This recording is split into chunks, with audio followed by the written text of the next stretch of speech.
আজকে তোমাদেরকে দেখাবো ঘরোয়া সহজ পদ্ধতিতে চিকেন কষা রেসিপি।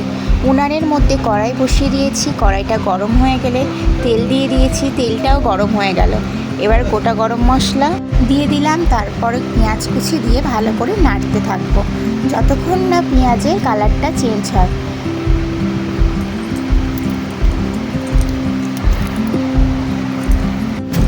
এবার পেঁয়াজের কালারটা হালকা চেঞ্জ হয়ে পেঁয়াজটা হালকা লাল লাল হয়ে যাওয়ার পরে এবার আদা রসুন বাটা, জিরে বাটা দিয়ে দিলাম। এবার ভালো করে কষিয়ে নিচ্ছি যতক্ষণ না তেল ছাড়ে, হালকা হালকাভাবে নাড়তে থাকতে হবে। এবার স্বাদ মতো হলুদ গুঁড়ো ও লঙ্কার গুঁড়ো দিয়ে দেব, দিয়ে আবার একটু কষিয়ে নেব। মশলা ধোয়া জলও দিয়ে দিলাম অল্প পরিমাণে, যাতে কড়াইয়ের তলায় না ধরে যায়। এবার আগে থেকে ধুয়ে রাখা মাংসটা ওই মশলার মধ্যে দিয়ে দেব, দিয়ে এবার মিশিয়ে নেব, মিশিয়ে আবার ফের কিছুক্ষণের জন্য কষিয়ে নেব। ভালো করে কষিয়ে নিচ্ছি, দেখো তোমাদের দেখাচ্ছি কালারটা কীরকম এসেছে কিছুক্ষণ কষানোর পর। তারপরে স্বাদ মতো একটু লবণ দিয়ে দিলাম, লবণ দিয়ে আবারও ফের কষিয়ে নেব ভালোভাবে।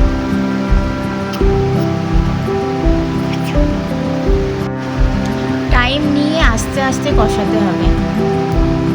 উনানের আঁচ একদম অল্প করে রাখতে হবে, তাহলেই ভালোভাবে মশলা থেকে তেলটা ছাড়বে।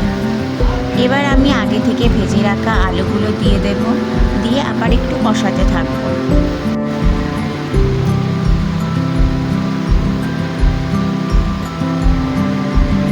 এই দেখো বন্ধুরা, কত সুন্দর কালার এসেছে,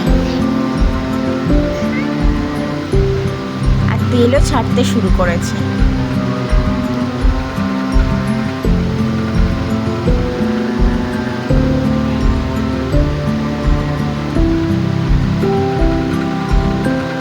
চিকেনও ভালোভাবে সিদ্ধ হয়ে গেছে, আলুও ভালোভাবে সিদ্ধ হয়ে গেছে। এবার উপর থেকে গরম মশলা ছড়িয়ে সার্ভ করব।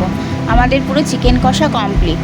কারা কারা এরকম চিকেন কষা পছন্দ করো অবশ্যই জানাবে কমেন্ট করে।